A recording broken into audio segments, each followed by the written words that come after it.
Dear students, I am Sagar. Welcome to my YouTube channel, The Success Point Coaching Center Puri.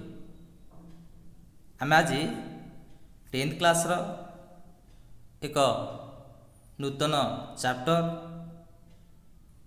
The solitary reaper retain bye William ୱାର୍ଡସୱର୍ଥ ଏକ ନୂଆ poem ଆଲୋଚନା କରିବା। ଆମର ଭିଡ଼ିଓଟିକୁ ପ୍ରଥମରୁ ଶେଷ ପର୍ଯ୍ୟନ୍ତ ଦେଖ। ତାହେଲେ ବିଷୟ ନା କ'ଣ? ଦ ସୋଲିଟାରୀ ରିପର। ପିଲାମାନେ, ସୋଲିଟାରୀ ମିନ୍ସ କ'ଣ? ସିଙ୍ଗିଲ୍ ଅର୍ ଏଲୋନ୍, ଏକାକୀ। Reaper means someone who helps to gather, to collect the harvest. someone ଯେ କେହି, who helps ଯେ ସାହାଯ୍ୟ କରନ୍ତି, to gather, to collect ଏକାଠି କରିବା ପାଇଁ, ସଂଗ୍ରହ କରିବା ପାଇଁ, the harvest ଫସଲ, ବା ଆମେ କହିପାରିବା ଯେ ଫସଲ କାଟନ୍ତି। ତାକୁ ଆମେ କ'ଣ କରିବା? who cut the crops is called a reaper। ତାହେଲେ ଏ ପଏଣ୍ଟଟା ହେଉଛି କ'ଣ? ଦ ସୋଲିଟାରୀ ରିପର ବା ଏକାକୀ ଫସଲ କାଟୁଥିବା ଜଣେ ତରୁଣୀ। ବିଷୟଟିକୁ ଆରମ୍ଭ କରିବା ପୂର୍ବରୁ ପ୍ରଥମେ ଇଣ୍ଟ୍ରୋଡକ୍ସନ୍ ଟୁ ଦ ପୋଏଟ୍ ବା କବିଙ୍କର ପରିଚୟ। Point 2 themes of the poem ବା କବିତାର ପ୍ରମୁଖ ବିଷୟବସ୍ତୁ। ଏହି ଦୁଇଟି ଆଲୋଚନା କରିବା। Then I will describe 2 stanza of the poem. ପୋଏମ୍ର 2ଟି ଷ୍ଟାଞ୍ଜା ଆଲୋଚନା କରିବି। ତାହେଲେ ଆମେ କବିଙ୍କର ପରିଚୟ ନେବା। William Wordsworth was born on 7th April 1770 in Cockermouth in the Lake District in England। ପିଲାମାନେ, ୱିଲିୟମ୍ ୱାର୍ଡସୱର୍ଥ କେଉଁଠି ଜନ୍ମ ହୋଇଥିଲେ? ନା, Cockermouth in the Lake District in England. ଇଂଲଣ୍ଡର ଲେକ୍ ଡିଷ୍ଟ୍ରିକ୍ଟର ଏକ ସ୍ଥାନ କ୍ରୋକରମାଉଥ୍, ଯେଉଁଠି 7th April 1770ରେ ଆମର ଏଇ ପ୍ରିୟ କବିଙ୍କର ବା ପୋଏଟଙ୍କର ଜନ୍ମ ହୋଇଥିଲା। He is regarded as the worshipper of the nature. ତାହେଲେ ହି ଇଜ୍ ରିଗାର୍ଡେଡ୍, ତାଙ୍କୁ ବିବେଚିତ କରାଯାଇଛି ଯେପରି ଦ ୱିସ୍ପିୟର। ହେଲେ ୱିସ୍ପିୟର ମିନ୍ସ କ'ଣ? ଉପାସକ, ପୂଜକ ଅଫ୍ ଦ ନେଚର। ନେଚର ମାନେ ପ୍ରକୃତି। ତାହେଲେ ପ୍ରକୃତିର ଉପାସକ ଭାବରେ ତାଙ୍କୁ ବିବେଚିତ କରାଯାଇଛି। କାହାକୁ? ୱିଲିୟମ୍ ୱାର୍ଡସୱର୍ଥଙ୍କୁ। Love of nature is a major theme of his poetry. Love of nature, ପ୍ରକୃତିକୁ ଭଲ ପାଇବା ବା ପ୍ରେମ କରିବା, ଇଜ୍ ଏ ମେଜର ହେଉଛି ଗୋଟିଏ ଗୁରୁତ୍ୱପୂର୍ଣ୍ଣ ଥେମ୍, ପ୍ରମୁଖ କଥାବସ୍ତୁ ଅଫ୍ ହିଜ୍ ପୋଏଟ୍ରି, ତାଙ୍କ କବିତାର। ତାହେଲେ ତାଙ୍କ କବିତାର ପ୍ରମୁଖ କଥାବସ୍ତୁ ହେଉଛି ପ୍ରକୃତିକୁ ଭଲ ପାଇବା ବା ପ୍ରକୃତିକୁ ପ୍ରେମ କରିବା। He wrote about ordinary men and women in the language of the ordinary people. He wrote, ସେ ଲେଖିଥିଲେ କେଉଁ ବିଷୟରେ? ନା, about ordinary men and women. ହେଲେ ଅର୍ଡ଼ିନାରୀ ମାନେ କ'ଣ? ସାଧାରଣ। ଅର୍ଡ଼ିନାରୀ ମେନ୍ ଆଣ୍ଡ ଓମେନ୍, ସାଧାରଣ ପୁରୁଷ ଏବଂ ମହିଳାମାନଙ୍କ ବିଷୟରେ। In the language of the ordinary people. Ordinary people ମାନେ କ'ଣ? ସାଧାରଣ ଲୋକମାନଙ୍କର ଭାଷାରେ, କଥାରେ ବା ସରଳ ଭାଷାରେ ସେ ପୁରୁଷ ଏବଂ ମହିଳାମାନଙ୍କର ବିଷୟରେ ଲେଖିଥିଲେ। For him Poetry is the spontaneous overflow of powerful feeling arising from emotion recollected in tranquility। ତାହେଲେ ଫର୍ ହିମ୍ ତାଙ୍କ ପାଇଁ ପୋଏଟ୍ରି ଇଜ୍ କବିତା ହେଉଛି ଦ ସ୍ପୋଣ୍ଟାନିୟସ୍ ସ୍ୱତଃ ଓଭରଫ୍ଲୋ ଅଫ୍ ପାୱାରଫୁଲ୍ ଫିଲିଂ ବଳିଷ୍ଠ ଅନୁଭୂତି ଆରାଇଜିଂ ଫ୍ରମ୍ ଇମୋସନ୍। ତାହେଲେ କେଉଁଥିରୁ ଆସିଛି ନା ଆବେଗରୁ ଆସିଛି। ରିକଲେକ୍ଟେଡ୍ ଇନ୍ ଟ୍ରାନ୍କ୍ୱାଲିଟି ତାହେଲେ କ'ଣ କରାଇ ଦେଉଛି ତାଙ୍କୁ ଶାନ୍ତିର ବାତାବରଣ ସ୍ମରଣ କରାଇ ଦେଉଛି। ତାହେଲେ ତାଙ୍କ ପାଇଁ କବିତା ହେଉଛି ସ୍ୱତଃ ବଳିଷ୍ଠ ଅନୁଭୂତି ଆରାଇଜିଂ ଫ୍ରମ୍ ଇମୋସନ୍ ଯାହା ଆବେଗରୁ ଆସିଛି। ରିକଲେକ୍ଟେଡ୍ ଇନ୍ ଟ୍ରାନ୍କ୍ୱାଲିଟି ଶାନ୍ତିରେ ମନେ ପକାଉଥିଲେ କିଏ ନା କବି।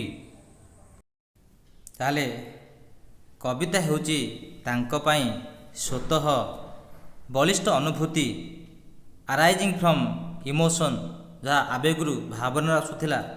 ରିକଲ୍ଡ ଇନ୍ ଟ୍ରାନ୍କ୍ୱାଲିଟି ଯାହା ଶାନ୍ତିକୁ ସ୍ମରଣ କରାଇ ଦେଉଥିଲା। ହି died at Rydal Mount and Gardens, United Kingdom on April 23, 1850। ତାହେଲେ 1850 ମସିହା ଅପ୍ରିଲ 23 ତାରିଖ ଦିନ ୟୁନାଇଟେଡ୍ କିଙ୍ଗଡମ୍ ଇଂଲଣ୍ଡର ରାଇଡାଲ ମାଉଣ୍ଟ ଆଣ୍ଡ ଗାର୍ଡେନ୍ସ ନାମକ ସ୍ଥାନରେ ତାଙ୍କର ମୃତ୍ୟୁ ହୋଇଥିଲା। Now I am going to discuss about the theme of the poem. ବର୍ତ୍ତମାନ କବିତାର ପ୍ରମୁଖ କଥାବସ୍ତୁ ଆଲୋଚନା କରିବା। The poem the solitary reaper is the story of poet's walk. ତାହେଲେ ଦ ସୋଲିଟାରୀ ପୋଏମ୍ କବିତାଟି ହେଉଛି the story of poet's walk. ଯେତେବେଳେ କବି କ'ଣ କରୁଥିଲେ ନା ଯାତ୍ରା କରୁଥିଲେ କେଉଁଠି in the highlands of Scotland. ତାହେଲେ ସ୍କଟଲ୍ୟାଣ୍ଡର ପାର୍ବତ୍ୟ ଉଚ୍ଚଭୂମିରେ ଯେତେବେଳେ କବି ଯାଉଥିଲେ ସେହି ବିଷୟରେ ଏହି ଷ୍ଟୋରିଟି ବର୍ଣ୍ଣନା କରାଯାଇଛି। Where he hear the song of a solitary girl. Where ଯେଉଁଠାରେ ହି ହିୟର୍ ସେ ଶୁଣିଲେ the song of a solitary girl. Solitary girl ମାନେ କ'ଣ ନା ଲୋନ୍ଲି ଗାର୍ଲ ବା ଏକୁଟି ଥିବା ଝିଅଟିର ଗୀତ ବା ସଙ୍ଗୀତକୁ ସେ ଯେଉଁଠାରେ ଶୁଣିଲେ the song ଇମ୍ପ୍ରେସ୍ଡ eat self on his memory. ତାହେଲେ ଦ ସଙ୍ଗ ଇମ୍ପ୍ରେସ୍ ତାହେଲେ ସଙ୍ଗୀତଟି ବା ଗୀତଟି ଇମ୍ପ୍ରେସ୍ଡ ତାଙ୍କୁ ଗଭୀର ଭାବରେ ପ୍ରଭାବିତ କଲା। Itself on his memory ତାଙ୍କର ସ୍ମୃତିରେ ଭାବନାରେ। Everlasting beauty and sorrow are the two major themes of the poem. Everlasting ଚିର ଉଜ୍ଜୀବିତ ଯାହା ସମାପ୍ତ ହୁଏନି ଯାହା ସରେ ନାହିଁ। ବିୟୁଟି ଆଣ୍ଡ ସରୋ ଯେଉଁ ସୌନ୍ଦର୍ଯ୍ୟର ସମାପ୍ତ ନାହିଁ ଯେଉଁ ଦୁଃଖର ସମାପ୍ତ ନାହିଁ। ଆର୍ ଦ ଟୁ ମେଜର ହେଉଛନ୍ତି ଦୁଇଟି ମୁଖ୍ୟ ଥେମ୍ସ ପ୍ରମୁଖ କଥାବସ୍ତୁ ଅଫ୍ ଦ ପୋଏମ୍। ଏହି କବିତାର ପ୍ରମୁଖ ଦୁଇଟି ମୁଖ୍ୟ କଥାବସ୍ତୁ ହେଉଛି ଏଭରଲାଷ୍ଟିଂ ବିୟୁଟି ଆଣ୍ଡ ସରୋ ଯେଉଁ ସୌନ୍ଦର୍ଯ୍ୟର ସମାପ୍ତ ନାହିଁ କିମ୍ବା ଯେଉଁ ଦୁଃଖର ବିଷାଦର ମଧ୍ୟ ସମାପ୍ତ ନାହିଁ। The poem presents two things. The poem କବିତାଟି ପ୍ରେଜେଣ୍ଟସ୍ ଉପସ୍ଥାପନ କରୁଛି ଟୁ ଥିଙ୍ଗସ୍ ଦୁଇଟି ଜିନିଷକୁ। One is the labour of the girl and her expression of the sorrow. ତାହେଲେ ପ୍ରଥମ ହେଉଛି କ'ଣ the labour of the girl ଝିଅଟିର ପରିଶ୍ରମ and her expression of sorrow ତାର ଦୁଃଖ ବିଷାଦର ଅଭିବ୍ୟକ୍ତି ବା ପ୍ରକାଶ। ଏହି ଦୁଇଟି ବିଷୟରେ କବି କବିତାରେ ଉପସ୍ଥାପନ କରିଛନ୍ତି। She is working and singing at the same time without being bothered her surroundings. She is working ମାନେ प्रेजेंट प्रोग्रेसिव भाग कराई ता फॉर्मूला कौन सब्जेक्ट प्लस एग्जामर प्लस मेन वर्ब थी ING form she is working and singing से काम करुला एवं गीत गाउला एट द सेम टाइम गोटे समय एका समय विदाउट बीइंग बदर्ड कौन व्यस्त विव्रत न हो हर सराउंडिंग्स तार आसपासर कौन परिस्थिति रे व्यस्त विव्रत न हो गोटे समय से काम करुला एवं गीत गाउला the poet is deeply impressed कवि गभीर भाव में प्रभावित होती by the enchanting sweet voice of the girl पे माने इंचांटिंग माने कौन विमुग्ध करवा बा मुग्ध करवा by the enchanting sweet voice of the girl झीटीर मधुर स्वर विमुग्ध होई कवि गभीर भाव में प्रभावित होइछन्ति पिले इंचांटिंग ग्लोसरी मध्य कह दूची capturing interest as if a spell the girl song has profound effect the girl song झीटीर संगीत has profound effect गभीर भाव में प्रभाव पकाई क्या ना ऑन द पोएट कवि the song remains A Dior memory यही संगीतटी प्रिय स्मृतिपटरे एक अंश हो जाइछि कहापाई फॉर द पोएट कवि लॉन्ग आफ्टर वर्ड्स पर कवि झीटीर संगीत यही तांकर स्मृतिपटरे एक अंश हो रही जाइछि। वर्तमान कविताटी को आलोचना करिबा the solitary ripper by William Wordsworth पिले माने तुम्हें भलरे ध्यान दियो that you can easily understand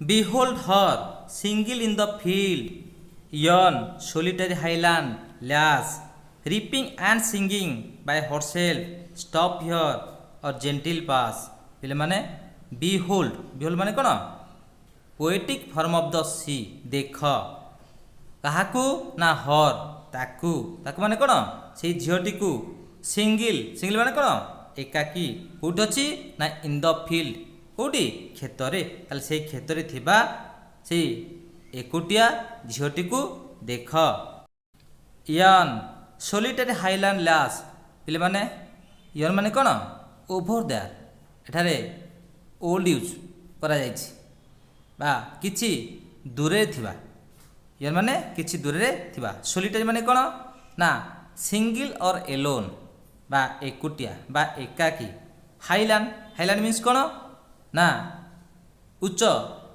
पार्वत्यांचल lace माने कौन बालिकाटी बा बालिका ताले यान किछि दूरे थिबा सोलिटरी हाईलैंड लैस सोलिटरी एकुटिया उच्च पार्वत्य भूमिर बालिकाटी को देख कौटी अच्छी ना एकुटिया बा सिंगिल इन द फील्ड एकुटिया क्षेत्र अच्छी ripping and singing by herself stop here और जेंटिल पास ताहले रिपिंग माने शस्य काटुची सिंगिंग गीत गाउची बाय हरसेल्फ निजे निजे निजे से फसल काटुची एवं गीत गाउची स्टॉप हियर एठा टिके अटकी जाओ कवि कहा कहउछंती the poet say that the passenger और जेंटिल पास माने कौन ना व्याघात न करी धीर स्थिर भाव में गति कर ताले ये अटकी जाओ झीटी को कौन करनी तार कार्य व्याघात करनी जेहेतु झीटी कौन करुच्ची ना ripping and singing by herself से शस्य काटुची एवं ठीक से समय गीत गाउची तेणु एठार कवि कौन कहते ना स्टॉप हियर ये अटकी जाओ और जेंटली पास माने एमिति अतिक्रम कर जेमती तार कार्य कौन व्याघात न हुए ताहले पिला माने फास्ट टाइम जो आउ थे मु तुमको भल भाव बुझे दूची जेमती तुमर डाउट रही while passing through the highlands of Scotland while passing ଅତିକ୍ରମ କରୁଥିବା ସମୟରେ ଥ୍ରୁ ଦ ହାଇଲାଣ୍ଡସ୍ ଅଫ୍ ସ୍କଟଲ୍ୟାଣ୍ଡ ସ୍କଟଲ୍ୟାଣ୍ଡର ଉଚ୍ଚ ପାର୍ବତ୍ୟାଞ୍ଚଳ ମଧ୍ୟ ଦେଇ ଗତି କରୁଥିବା ସମୟରେ ଯାତ୍ରା କରୁଥିବା ସମୟରେ ବା ଯାଉଥିବା ସମୟରେ ଦ ପୋଏଟ୍ ସି କବି ଦେଖିଛନ୍ତି କାହାକୁ ନା ଏ ୟଙ୍ଗ ଗାର୍ଲ ଜଣେ ତରୁଣୀକୁ ଜଣେ ବାଳିକାକୁ ରିପିଂ ଆଣ୍ଡ ସିଙ୍ଗିଂ ଶସ୍ୟ କାଟୁଅଛି ଆଣ୍ଡ ସିଙ୍ଗିଂ ଗୀତ ଗାଉଅଛି ଦୁଇଟି କାମ ବହୁତ ଗୋଟିଏ ସମୟରେ ସେ କରୁଛି ଏଲୋନ୍ ଏକୁଟିଆ ହି ଟେଲ୍ସ ଦ ପ୍ୟାସେଞ୍ଜର ତାହେଲେ ସେ କାହାକୁ କହୁଛନ୍ତି ହି ଟେଲ୍ସ ହି ମାନେ କିଏ ଦ ପୋଏଟ୍ ଟେଲ୍ସ କୁହନ୍ତି ଦ ପ୍ୟାସେଞ୍ଜର୍ସ କେଉଁମାନଙ୍କୁ ନା ଯାତ୍ରୀମାନଙ୍କୁ ବା ପଥିକମାନଙ୍କୁ ବାଏ ଟୁ ଷ୍ଟପ୍ ଅଟକି ଯାଅ ଦେୟାର ସେଠାରେ ଟୁ ଏନ୍ଜୟ ଦ ମ୍ୟୁଜିକ୍ କ'ଣ କର ନା ତା'ର ସଙ୍ଗୀତକୁ ବା ଗୀତକୁ ଉପଭୋଗ କର ଅର୍ ଗୋ ଆୱେ ସ୍ଲୋଲି ୱିଦାଉଟ୍ ଡିଷ୍ଟର୍ବିଂ ହର୍ ତାହେଲେ ଗୋ ଆୱେ ସ୍ଲୋଲି ଧୀରେ ଧୀରେ ଯାଅ ୱିଦାଉଟ୍ ଡିଷ୍ଟର୍ବିଂ ହର୍ ତାକୁ ବ୍ୟାଘାତ ନ କରି ତୁମେମାନେ ଧୀରେ ଧୀରେ ବା ଧୀରେ ସ୍ଥିରେ ତୁମେ ଯାଅ କାହିଁକି କବିଙ୍କର ଏଠି ମୂଳ ଲକ୍ଷ୍ୟ ଥିଲା ଯେ ସେହି ଝିଅଟିର ସଙ୍ଗୀତ ବା ଗୀତକୁ ଅନୁଭବ କରିବେ ବା ଉପଭୋଗ କରିବା alone she cut and binds the grain and sings a melancholy strain who listen for the veil profound is overflowing with the sound ତାହେଲେ ଏଲୋନ୍ ଏକୁଟିଆ ସି କଟ୍ସ ସେ କାଟୁଛି ଆଣ୍ଡ ବାଇଣ୍ଡସ୍ ବାନ୍ଧୁଛି ଦ ଗ୍ରେନ୍ସ ଶସ୍ୟ ଗୁଡ଼ିକ ତାହେଲେ ସେ ଏକୁଟିଆ କ'ଣ କରୁଛି ଶସ୍ୟ କାଟୁଛି ଏବଂ ବାନ୍ଧୁଛି and sings a melancholy strain and sings ସେ ଗୀତ ଗାଉଛି କେଉଁ ଗୀତ ନା a melancholy strain sad song ବା କରୁଣ ସଙ୍ଗୀତ O listen for the vale profound is overflowing with the sound O listen ହେଲେ କବି କାହାକୁ କହୁଛନ୍ତି the poet say that to the passenger with him କବିଙ୍କ ସହିତ ଥିବା ପ୍ୟାସେଞ୍ଜରମାନଙ୍କୁ ବା ସହପାଠୀ ବା ସହଚରମାନଙ୍କୁ ତାଙ୍କ ସହିତ ଯେଉଁମାନେ ଯାତ୍ରା କରୁଛନ୍ତି ସେମାନଙ୍କୁ କ'ଣ କହୁଛନ୍ତି ଓ ଲିସିନ୍ ହେ ଶୁଣ ଫର୍ ଦ ଭେଲ୍ ପ୍ରୋଫାଉଣ୍ଡ ମାନେ ଭେଲ୍ ମାନେ କ'ଣ ଭାଲି ବା ଉପତ୍ୟକା ପ୍ରୋଫାଉଣ୍ଡ ମାନେ ଡିପ୍ ଆଣ୍ଡ ୱାଇଡ୍ ଗଭୀର ପ୍ରଶସ୍ତ ତେଣୁ ଫର୍ ଦ ଭେଲ୍ ପ୍ରୋଫାଉଣ୍ଡ ସମଗ୍ର ପ୍ରଶସ୍ତ ବା ସମସ୍ତ ଗଭୀର ପ୍ରଶସ୍ତ ଉପତ୍ୟକାଟି ଇଜ୍ ଓଭରଫ୍ଲୋଇଂ ଉଛୁଳି ପଡ଼ୁଛି କେଉଁଥିରେ ନା ୱିଥ୍ ଦ ସାଉଣ୍ଡ ସଙ୍ଗୀତର ମୂର୍ଚ୍ଛନାରେ ସଙ୍ଗୀତର ମଧୁର ସ୍ୱରରେ ସମଗ୍ର ଗଭୀର ପ୍ରଶସ୍ତ ଉପତ୍ୟକାଟି ଫାଟି ପଡ଼ୁଛି ଉଛୁଳି ପଡ଼ୁଛି ପିଲାମାନେ ଏ ଥିଲା ଆମର ଦୁଇଟି ଷ୍ଟାଞ୍ଜାର ଆଲୋଚନା ଆମେ ନେକ୍ସଟ ଭିଡ଼ିଓରେ ଅନ୍ୟ ଷ୍ଟାଞ୍ଜା ଗୁଡ଼ିକ ଆଲୋଚନା କରିବା ଯଦି ଆମର ଭିଡ଼ିଓଟି ତୁମମାନଙ୍କୁ ଭଲ ଲାଗିଲା ତାହେଲେ ଆମର କମେଣ୍ଟ ବକ୍ସରେ ନିହାତି କମେଣ୍ଟ ଦିଅନ୍ତୁ ଯଦି ଆମର ୟୁଟ୍ୟୁବ୍ ଚ୍ୟାନେଲ୍ ଦ ସକ୍ସେସ୍ ପଏଣ୍ଟ କୋଚିଂ ସେଣ୍ଟରକୁ ସବସ୍କ୍ରାଇବ୍ କରିନାହାନ୍ତି ତାହେଲେ ଇମିଡ଼ିଏଟଲି ସବସ୍କ୍ରାଇବ୍ କରନ୍ତୁ ଲାଇକ୍ କରନ୍ତୁ ସେୟାର କରନ୍ତୁ ଯେପରି ଆମର ନେକ୍ସଟ ଭିଡ଼ିଓ ଇଜିଲି ପାଇପାରିବେ।